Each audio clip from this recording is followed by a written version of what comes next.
Hello everyone, मेरा नाम अपूर्व मित्तल है और ये एक वीडियो मैं उन सभी स्टूडेंट्स के लिए बना रहा हूं जो बिहार पब्लिक सर्विस कमीशन में असिस्टेंट इंजीनियर बनने का सपना देखते हैं।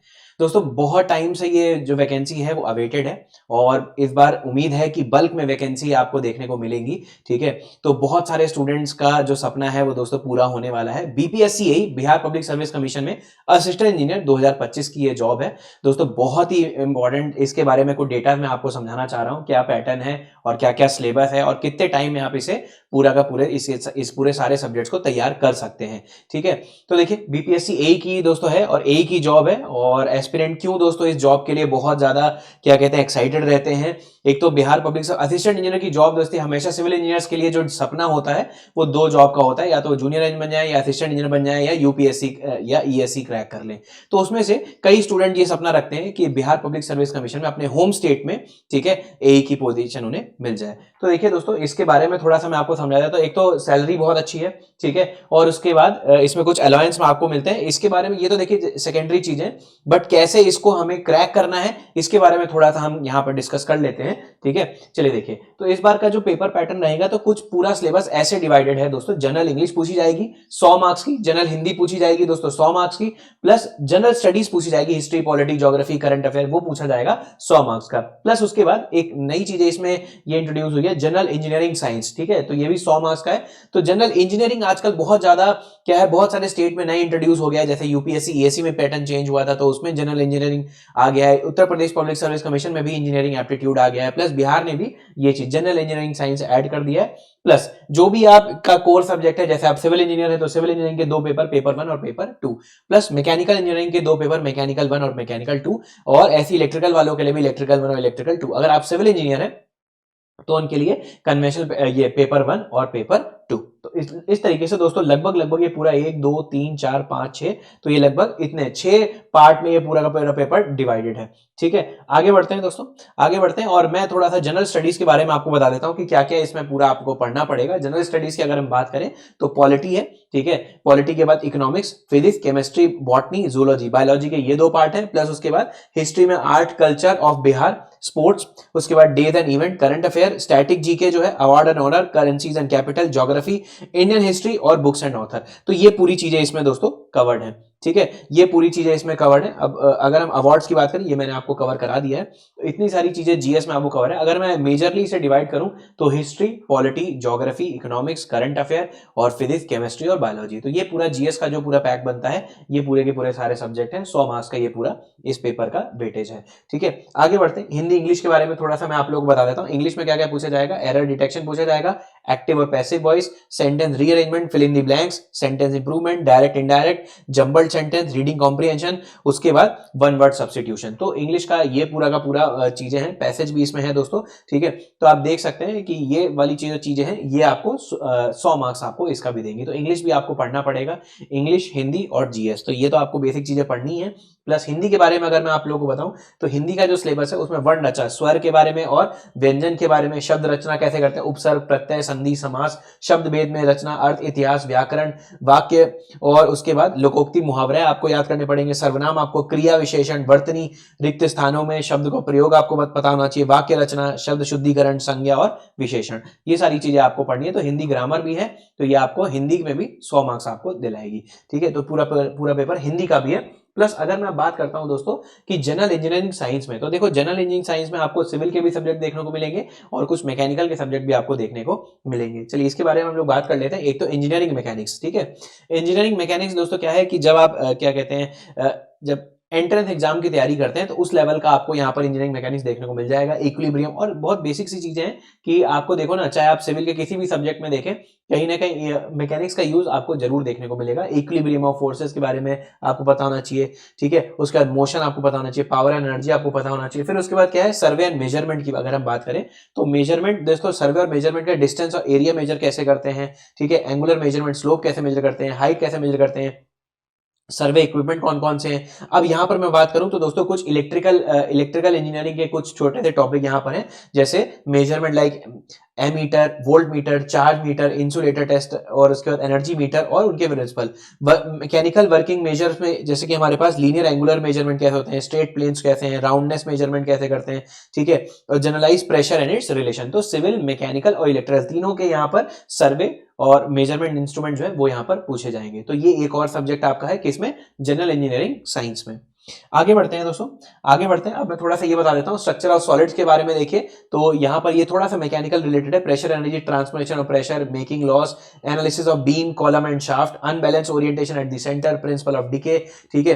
अब मैं यहाँ पर मटेरियल्स की अगर मैं बात करूं और कैसे मैन्युफैक्चर होते हैं, तो ब्रिक के बारे में पूछा जाएगा, लाइन के बारे में, सीमेंट के बारे में, ठीक है, उसके बाद स्टील के बारे में, नॉन फेरस मेटल्स के बारे में, timber, paint, miscellaneous engineering material जो आपके हैं, ठीक है। ये सिविल वालों के लिए एडवांटेज रहेगा क्योंकि वो सिविल इंजीनियर जो है बहुत सारे इंजीनियरिंग मटेरियल्स देखते हैं, ठीक है ना। और साथ से टेस्टिंग ऑफ इंजीनियरिंग मटेरियल्स की अगर हम बात करें, कैसे आप उसे टेस्टिंग करते हैं, ठीक है, और कंस्ट्रक्शन ऑफ ब्रिक फ्लोर्स, ठीक है। तो ये थोड़ा बिल्डिंग कंस्ट्रक्शन के बारे में भी थोड़ा सा यहाँ पर दिया हुआ है किसमें, इंजीनियरिंग साइंसेज में। आगे बात करते हैं इंजीनियरिंग साइंसेज में और भी है ट्रांसपोर्ट फिनोमेना में, जैसे कि बाउंड्री लेवल, कंटीन्यूअस इक्वेशन, तो फ्लूइड मैकेनिक्स के यहाँ पर कुछ कॉन्सेप्ट्स आ जाएंगे, ठीक है, एनर्जी इक्वेशन हो गया, है ना, और उसके बाद डायमेंशनल एनालिसिस हो गई, वन डायमेंशनल स्टडी हो गई, natural movement of heat through single and multi layer material including walls, cylinder, induce convective heat transfer, thermal boundary layer भी होगा, ठीक है। उसके बाद किरचॉफ लॉ भी है, और ब्लैक और ग्रे मैटर के बारे में भी। तो यहाँ पर आप देखिए सिविल, मैकेनिकल, इलेक्ट्रिकल तीनों को ही कंबाइन करके ऐसा पूरा सिलेबस बनाया गया है कि आपको तीनों के जो बेसिक एप्लीकेशन है वो आपको पता होने चाहिए, ठीक है। आगे बात करते हैं दोस्तों बेसिक इंजीनियरिंग साइंस में और भी है दोस्तों, एनर्जी कंजर्वेशन प्रोसेस है, थर्मोडायनेमिक्स है, प्लस एलिमेंट्री इंजीनियरिंग है, जैसे कि यहां पर देखिए कैपेसिटेंस, ट्रांजिस्टर, डायोड, सर्किट, इनके बारे में पता होना चाहिए, ट्रांसफार्मर के बारे में पता होना चाहिए, प्लस उसके बाद एसी मोटर के बारे में पता होना चाहिए, जनरेटर के बारे में पता होना चाहिए, ठीक है। इन्वायरमेंटल इंजीनियरिंग में देखिए क्या है, यहाँ पर सिविल के भी थोड़ा सा पार्ट डाल दिया है, ठीक है। आप देखिए मैकेनिकल का वाटर टर्बाइन पता होना चाहिए, इलेक्ट्रिकल सर्किट पता होना चाहिए। फिर उसके बाद अगर हम इन्वायरमेंटल इंजीनियरिंग की बात करें तो ये क्या है, आपका जनरल इंजीनियरिंग साइंस है, जिसमें दोस्तों सीवेज ट्रीटमेंट के बारे में पता होना चाहिए, वाटर प्यूरिफिकेशन के बारे में पता होना चाहिए, एयर और नॉइज पोल्यूशन के बारे में भी पता होना चाहिए, ठीक है। अब बात करते हैं दोस्तों, अब हम बात करते हैं सिविल इंजीनियरिंग के जो आपके दो पेपर थे। सिविल इंजीनियरिंग में जो पेपर नंबर 1 है और पेपर नंबर 2, उसका मैं सिलेबस आप लोगों को बता देता हूं कि स्ट्रक्चर एनालिसिस में देखिए, स्ट्रक्चर एनालिसिस की अगर मैं बात करूं, ये पूरा का पूरा है, ठीक है। और उसके बाद आप देखिए मैट्रिक्स मेथड जो सिलेबस है, ये तो जनरल आपका सिविल इंजीनियरिंग का जो सिलेबस है, मैट्रिक्स मेथड हो गया, determination of stability of structure, उसके बाद इंटरनल एक्सटर्नल फोर्सेस, यहाँ पर काइनेटिक इंडिटरमिनेसी, और आपका स्पेशल और रीइंफोर्स्ड इनइलास्टिक बीम के बारे में बताना चाहिए, फ्रेम, आर्चेस, स्ट्रक्चर थ्योरी, है ना। और उसके बाद determination of elastic stability of pillars हो गया, analysis of impact lines for non conforming structures, robust analysis of dam और सिलोस। तो सिलोस भी दोस्तों क्या चीज है, डैम हो गया, डैम की स्टेबिलिटी, सिलोस की स्टेबिलिटीज के बारे में आपको पता होना चाहिए। तो ये एक टॉपिक है पेपर 1 का, ठीक है। आगे बात करते हैं दोस्तों स्ट्रक्चर डिजाइन में, आपको क्या है, कंक्रीट और क्या कहते हैं, कंक्रीट के बारे में पता होना चाहिए। उसके बाद सीस्मिक फोर्सेस के बारे में पता होना चाहिए, स्टील स्ट्रक्चर में टेंशन, कंप्रेशन और फ्लेक्चर कैसे स्टील स्ट्रक्चर डिजाइन करते हैं वो पता होना चाहिए, ठीक है। उसके बाद ब्रैकेट कनेक्शन हो गया, प्री रीइंफोर्स्ड कंक्रीट स्ट्रक्चर और एसेंशियल, तो ये आपको पता होना चाहिए। तो देखिए इस तरीके से सिलेबस फ्रेम किया गया है, आरसीसी, स्टील स्ट्रक्चर, सोम, ये सब आपको आने चाहिए, ठीक है। अब उसके बाद सॉइल मैकेनिक्स की अगर मैं बात करूं, उसके बाद देखिए रॉक्स के बारे में, जियोलॉजी का पार्ट भी आपको पता होना चाहिए। उसके बाद देखिए टेक्सचर ऑफ सॉइल हो गया, behaviour of soil, compaction, shear strength, stability, soil stress, bearing capacity, earth pressure, shallow foundation, deep foundation, ठीक है। और उसके बाद मशीन फाउंडेशन, सॉइल डिफ्यूजन। तो पूरा का पूरा सॉइल और फाउंडेशन इंजीनियरिंग पूरा का पूरा आपसे पूछा गया है। आगे बात करते हैं हाइड्रोलॉजी और वाटर रिसोर्स में, देखिए कैसे पूरा डिराइव किया गया सिलेबस को, जनरल रन ऑफ एस्टिमेशन कैसे करते हैं, हाइड्रोग्राफ का यूज कैसे है, हाइड्रोलॉजी के इंपेरिकल फॉर्मूले हो गए, हाइड्रोलॉजिकल साइकिल हो गई, सरफेस वाटर और ग्राउंड वाटर को कैसे आप मैनेज करते हैं, इरिगेशन इंजीनियरिंग के प्रिंसिपल हो गए, water requirement of crop, irrigation work, flood damage control, ठीक है, river drainage, surface underground drainage, channel design, principle of hydro power engineering. तो यहां पर आपके 3 सब्जेक्ट हो गए, हाइड्रोलिक मशीन, इरिगेशन और आपका हाइड्रोलॉजी। तो ये भी आपका पेपर 1 ही अभी चल रहा है। अब हम आ जाते हैं दोस्तों पेपर 2 पे। तो सिविल इंजीनियरिंग का सिलेबस जो है पेपर 2, अब जो सिविल इंजीनियरिंग का पेपर 2 है जिसमें 100 क्वेश्चन आपसे पूछे जाएंगे वो इन सब्जेक्ट से पूछे जाएंगे। जैसे हाइड्रोलिक स्ट्रक्चर यहाँ पर है, हाइड्रोलिक स्ट्रक्चर यहाँ पर है, ठीक है। Canal regulator, head regulator, canal fall, design of turbine, hydroelectric power, barrage, wear, sediment transport, तो इरिगेशन का कुछ पार्ट और हाइड्रोलिक मशीन का कुछ पार्ट यहाँ पर दोस्तों आपसे पूछा जा रहा है। तो ये पेपर 2 के कुछ सब्जेक्ट्स हैं। फिर आप देखिए दोस्तों ब्रिज इंजीनियरिंग भी है और ट्रांसपोर्टेशन इंजीनियरिंग भी है। तो ट्रांसपोर्टेशन में ट्रैफिक हो गया, उसके बाद maintenance of highway, IRC classification, load, bridge structure और डिजाइन। तो ये पूरा आपका क्या हो गया, ये आपके पेपर 6 के हो गए। अब हम बात करें पब्लिक हेल्थ इंजीनियरिंग में, मतलब इन्वायरमेंटल इंजीनियरिंग में आपसे पूछा जाएगा रॉ वाटर इंजीनियरिंग और वेस्ट वाटर इंजीनियरिंग, ठीक है। पॉपुलेशन फोरकास्टिंग कैसे करते हैं, पाइप्स कौन से यूज करते हैं वाटर सप्लाई में, ट्यूबवेल, और यहाँ पर देखिए ग्राउंड वाटर हाइड्रोलॉजी का एक कॉन्सेप्ट यहाँ पर पूछा जा रहा है, slow sand filter, rapid sand filter, और टैंक के बारे में पूछा जा रहा है, वाटर सप्लाई कैसे करते हैं, ड्रेनेज और सैनिटेशन कैसे करते हैं। अब यहाँ पर अगर हम बात करें स्टॉर्म वाटर ड्रेनेज और डबल क्लीनिंग फिल्टर हो गया, सेप्टिक टैंक, इमॉफ टैंक और वेस्ट वाटर ट्रीटमेंट। तो यहाँ पर पूरा आपसे क्या पूछा जा रहा है, वेस्ट वाटर इंजीनियरिंग और रॉ वाटर इंजीनियरिंग के कॉन्सेप्ट पूछे जा रहे हैं।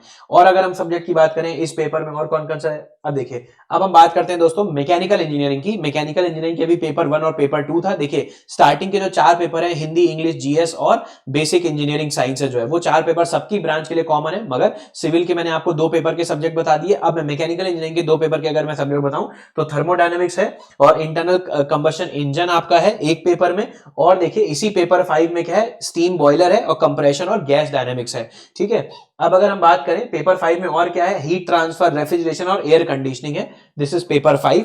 अब हम पेपर 5 की अगर बात करें, फ्लूइड मैकेनिक्स इसमें और है, और इसमें देखिए फ्लूइड मैकेनिक्स के कॉन्सेप्ट यहां पर और दिए गए हैं।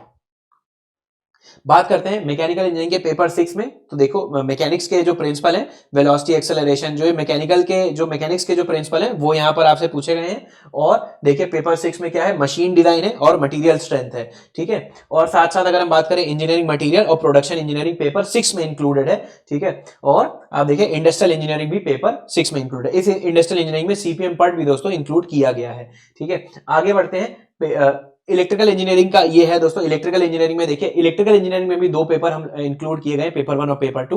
पेपर 5 की अगर मैं बात करूं, जो पेपर 1 हम मान रहे हैं उसे इलेक्ट्रिकल सर्किट और ईएम थ्योरी आपकी है, इलेक्ट्रोमैग्नेटिक थ्योरी है, मैटर साइंस है, प्रिंसिपल ऑफ इलेक्ट्रिकल मेजरमेंट है, ठीक है। और अगर हम बात करें उसके बाद पेपर 5 के बाद पेपर 6 की अगर मैं बात करूं, ठीक है, पेपर 5 में तो इतना है, पेपर 6 की अगर मैं बात करूं, पावर टूल्स है, मेथड ऑफ इलेक्ट्रोमैकेनिक्स है, कंट्रोल मेथड है, इलेक्ट्रॉनिक्स एंड कम्युनिकेशन है, ठीक है। ये पूरा पेपर 6 का सिलेबस था, ठीक है। अब हम बात करते हैं दोस्तों सिविल इंजीनियरिंग की। सिविल इंजीनियरिंग में दोस्तों हम लोगों ने एई का बैच लॉन्च कर दिया है, ठीक है। हमें जेई बैच में बहुत बहुत अच्छा रिस्पांस मिला था पूरे भारत से। अब दोस्तों हम लोगों ने एई फाउंडेशन का बैच लॉन्च कर दिया है, जिसकी दोस्तों स्टार्टिंग डेट है 21 अप्रैल। 21 अप्रैल से बैच स्टार्ट हो जाएगा। अमन सर इसमें सोम पढ़ाएंगे और मेरा नाम है अपूर्व मित्तल। मैं दोस्तों आप लोगों को इन्वायरमेंट या सर्वे में से एक सब्जेक्ट, ठीक है, वो आप लोगों को कवर कराऊंगा, ठीक है। वैसे हम लोगों ने इसके लिए गूगल फॉर्म वगैरह भरवाए हुए थे, तो मोस्ट प्रोबेबली मेरे 2 सब्जेक्ट हैं जिसे मुझे स्टार्ट करना है, ठीक है। मोस्ट प्रोबेबली मैं सर्वे से या फिर इन्वायरमेंटल इंजीनियरिंग, इन 2 में से जिस पे जो स्टूडेंट फीडबैक फॉर्म में ज्यादा भरेंगे उसको मैं स्टार्ट कर दूंगा। अमन सर ने सोम के लिए डिसाइड कर लिया है, क्योंकि सोम एक बेसिक सब्जेक्ट है जिससे आप आरसीसी, स्टील, स्ट्रक्चर, ठीक है, इनको रिलेट कर सकते हैं, ठीक है। और मैं दोस्तों अभी इन्वायरमेंट या सर्वे से स्टार्ट करूंगा, बेसिक सब्जेक्ट है, ठीक है, उनसे मैं आप लोगों को शुरुआत कर दूंगा। तो इसकी जो हमारी डेट है वो दोस्तों 21 तारीख है। 21 अप्रैल से दोस्तों हम लोग इस बैच को स्टार्ट कर देंगे।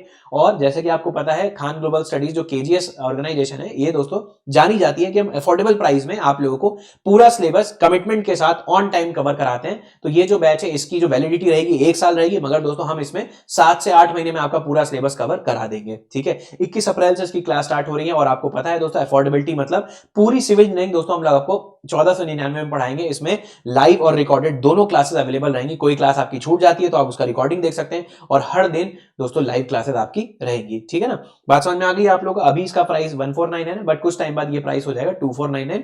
तो इसे एनरोल कर लीजिए। जितना हमें रिस्पांस दोस्तों जेई में मिला था, हम चाहते हैं कि उतना ही अच्छा रिस्पांस हमें एई फाउंडेशन में मिले, ठीक है। और जेई फाउंडेशन में भी दोस्तों हमारा एक और बैच आने वाला है। याद रहे पिछले साल भी हम लोगों ने जेई फाउंडेशन का बैच हमने एनरोल किया, स्टार्ट किया था। पूरे भारत से स्टूडेंट स्टूडेंट ने उसमें एनरोल किया था और हमने कमिटमेंट किया था कि 899 रुपए की बेसिक प्राइस में पूरी सिविल इंजीनियरिंग हम आपको पढ़ाएंगे, क्वेश्चन भी प्रैक्टिस कराए थे, पूरी थ्योरी भी पढ़ाई थी, माइनर टॉपिक भी सारे के सारे हमने ऑन टाइम कवर कराए थे। इसमें भी दोस्तों हम लोग कमिटमेंट करते हैं कि 4 महीने में लगभग हम लोग मेजर सब्जेक्ट्स तो कवर कर ही देंगे, प्लस मैक्सिमम से मैक्सिमम 8 महीने में पूरा सिलेबस आपका कवर हो जाएगा। ठीक है, अब दोस्तों मैं एक वर्कशॉप ले रहा हूं, वो वर्कशॉप है इसके ऊपर शुक्रवार को 18 तारीख को शाम को 4 बजे, दोस्तों मैं एक वर्कशॉप ले रहा हूं। इस वर्कशॉप में आपको बताऊंगा कि जो बीपीएससी, यूपीपीएससी एई का जो मेंस का पेपर है, बीपीएससी का जो पेपर है, ठीक है, राजस्थान एई का जो पेपर है, टेक्निकल के सारे सब्जेक्ट जो हैं 14 सब्जेक्ट जो है इनको कम समय में कैसे कवर करें, इसके बारे में मेरा वर्कशॉप है। और मैं इसमें कुछ और स्टेट सर्विसेज के बारे में भी आपको बताऊंगा। तो ये ऐप पे होगा, केजीएस ऐप पे होगा दोस्तों, इसमें जुड़ना मत भूलिएगा। बहुत सारे स्टूडेंट हमारे वर्कशॉप में जुड़ते हैं और उन्हें इनसाइट मिलता है कि कैसे हम आगे के एग्जाम की तैयारी करें, उन्हें क्लैरिटी मिलती है, एक विजन मिलता है, ठीक है, एक प्लानिंग मिलती है कि कैसे वो अपने असिस्टेंट इंजीनियर के जो सपना है, इस ड्रीम जॉब का जो सपना है, वो कैसे फुलफिल कर सके कम समय में स्मार्ट तरीके से। तो जुड़ना मत भूलिएगा दोस्तों, 18 तारीख को ये है शाम को 4 बजे। आई होप बीपीएससी की इंफॉर्मेशन आपको पता लग गई होगी। आपको कुछ और क्वेरी है तो दोस्तों प्लीज कॉमेंट में लिख दीजिएगा, ठीक है, और केजीएस की टीम आपको उस पर जरूर रिप्लाई करेगी। बहुत बहुत धन्यवाद दोस्तों, क्लास में जुड़ने के लिए धन्यवाद।